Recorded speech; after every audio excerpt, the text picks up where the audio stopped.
కోల్కతా ఘటన మరొక ముందే అస్సాం నాగౌర్ జిల్లాలో మరొక ఘటన చోటు చేసుకుంది. 14 ఏళ్ల చిన్నారిపై గ్యాంగ్ రేప్ కి పాల్పడ్డారు ముగ్గురు వ్యక్తులు. అయితే ట్యూషన్ నుంచి ఇంటికి తిరిగి వస్తుండగా ఈ అఘాయిత్యం చోటు చేసుకుంది.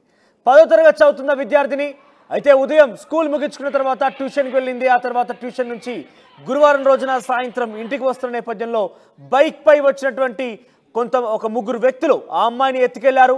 ఆ తర్వాత అమ్మాయిపై అత్యాచారానికి పాల్పడ్డారు. తీసుకువచ్చి రోడ్డు పైన పడవేశారు. ఈ ఘటన అస్సాం నాగౌర్ జిల్లాలో జరిగింది. 14 ఏళ్ల చిన్నారి 10వ తరగతి చదువుతున్న చిన్నారిని అపహరించి అఘాయిత్యానికి పాల్పడి అత్యాచారం చేసి తిరిగి ఆ రోడ్డు పైన పడవేసిన ఘటన సంచలనం రేపుతోంది. కోల్కతా ఘటన మరొక ముందే మరొక చిన్నారి ఘటన చోటు చేసుకోవడంతో దేశవ్యాప్తంగా ఇప్పుడు ఈ అంశం చర్చనీయాంశం అవుతోంది. ఇక బాలికకు తీవ్ర గాయాలు కూడా అయ్యాయి. ఆసుపత్రిలో చికిత్స పొందుతోంది. అయితే 2 నిందితులు అరెస్ట్ చేశారు పోలీసులు. ఈ ఘటనతో ఒక్కసారిగా అస్సాం అట్టుడికిపోయింది. ఏకంగా మహిళా సంఘాలు ఈ యొక్క ఘటనకు పెద్ద ఎత్తున వ్యతిరేకించి వీధుల్లోకి వచ్చారు, ఆందోళన బాటపట్టారు, ఆందోళన చేశారు. అయితే నిందితులను కఠినంగా శిక్షిస్తామని సీఎం హిమంత బిశ్వ శర్మ కూడా చెప్పారు. పోలీసుల నుంచి తప్పించుకునే ప్రయత్నం చేశారు. అయితే చెరువులో దూకి ప్రధాన నిందితుడు చెరువులో దూకాడు. ఇస్లాం నిందితుడిని మృతదేహాన్ని వెలికి తీశారు పోలీసులు. సో 2 అరెస్ట్ చేశారు. మరొక వ్యక్తి తప్పించుకునే ప్రయత్నం చేస్తూ చెరువులో దూకాడైతే చెరువులో నుంచి ఆ వ్యక్తిని కాపాడారు. అయితే మృతదేహాన్ని మాత్రం వెలికి తీశారు. ఆ వ్యక్తిని మాత్రం మరణించినట్టు తెలుస్తోంది. ఇక అమ్మాయి అయితే ప్రస్తుతం ఆసుపత్రిలో చికిత్స పొందుతుంది. 14 ఏళ్ల చిన్నారి 10వ తరగతి చదువుతున్న నేపథ్యంలో ఉదయాన్నే స్కూల్కి వెళ్ళి సాయంత్రానికల్లా ట్యూషన్కి వెళ్ళి తిరిగి వస్తున్న నేపథ్యంలో ఈ ఘటన చోటు చేసుకుంది. అందరినీ కూడా ఒక్కసారిగా మరోసారి భయభ్రాంతులకు గురి చేస్తోంది. కలకత్తా సంబంధించిన జూనియర్ డాక్టర్ ఘటన మరొక ముందే అస్సాంలో మరో ఘటన చోటు చేసుకుంది. 14 ఏళ్ల చిన్నారి 10వ తరగతి చదువుతున్న ఒక విద్యార్థినిపై అతి కిరాతకంగా అపహరించి కిడ్నాప్ చేసి ఆ అమ్మాయిని ట్యూషన్కు వెళ్ళి ఇంటికి వస్తున్న నేపథ్యంలో రోడ్డు పైనే ముగ్గురు వ్యక్తులు బైక్ పైన వచ్చి ఆ అమ్మాయిని కిడ్నాప్ చేసి అత్యాచారం చేసి తిరిగి రోడ్డు పైన పడవేశారు. అయితే పోలీసులకి ఆ నిందితులను గుర్తించి వారిని 2 పట్టుకున్నారు. అయితే మరొక ప్రధానమైన నిందితుడు అస్లాంని దొరకబట్టేందుకు ప్రయత్నం చేస్తున్న నేపథ్యంలో ఆయన చెరువులో దూకాడు. చెరువులో దూకే నేపథ్యంలో అక్కడే మృతి చెందాడు. వెలుగు తీశారు పోలీసులు మృతదేహాన్ని. ఆ తర్వాత ఆయన్ని కూడా ఆసుపత్రిలో ఇచ్చారు. సో ప్రస్తుతం ఈ ఘటన సంచలనం రేపుతోంది. అస్సాం నాగౌర్ జిల్లాలో జరిగింది ఈ ఘటన.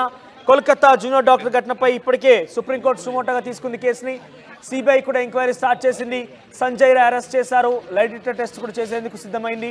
మరోవైపు సందీప్ ఘోష్తో పాటుగా మరొక 4 కూడా లై డిటెక్టర్ టెస్ట్ చేసేందుకు సిద్ధమవుతున్నారు పోలీసులు. సిబిఐ చాలా సీరియస్గా ఉంది. అటు సుప్రీంకోర్టు కూడా చాలా పెద్ద ఎత్తున సీరియస్గా ఉంది. ఎందుకు ఇటువంటి ఘటనలు జరుగుతున్నాయి, ఇటువంటి ఘటనలు గల కారణాలు ఏంటంటే కూడా ముఖ్యంగా వైద్య విధానంలో వైద్య కళాశాల ఎటువంటి పరిణామాలు చోటు చేసుకుంటే విషయంలో కూడా ఒక టాస్క్ ఫోర్స్ కమిటీని కూడా ఏర్పాటు చేసింది. సో దేశవ్యాప్తంగా ఇటువంటి ఘటనలు జరుగుతున్నటువంటి నేపథ్యంలో సుప్రీంకోర్టు చాలా సీరియస్గా తీసుకునే అవకాశం కనబడుతుంది. ఎందుకంటే 1 కాదు 2 కాదు, ఒక వ్యవధిలోనే ముఖ్యంగా అస్సాం రాష్ట్రంలో అయితే ఏకంగా ఒక 2 నెలల కాలంలోనే సుమారుగా 25 ఘటనలు చోటు చేసుకున్న ఇదే రకంగా 25 ఘటనలు కూడా పెద్ద ఎత్తున ఆందోళన కలిగించేవే.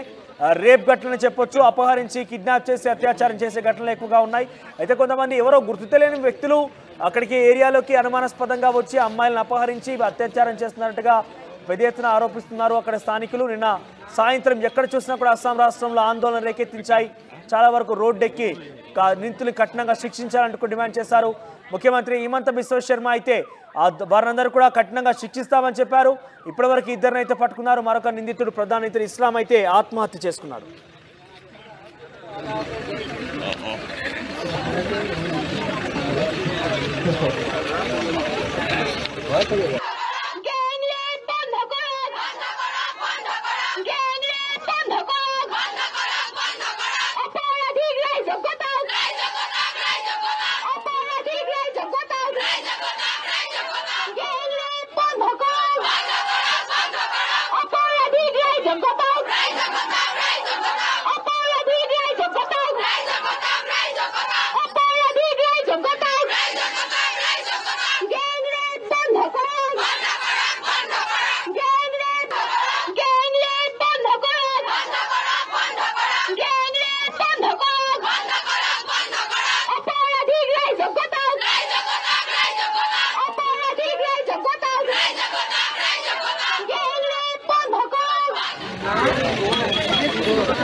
Mau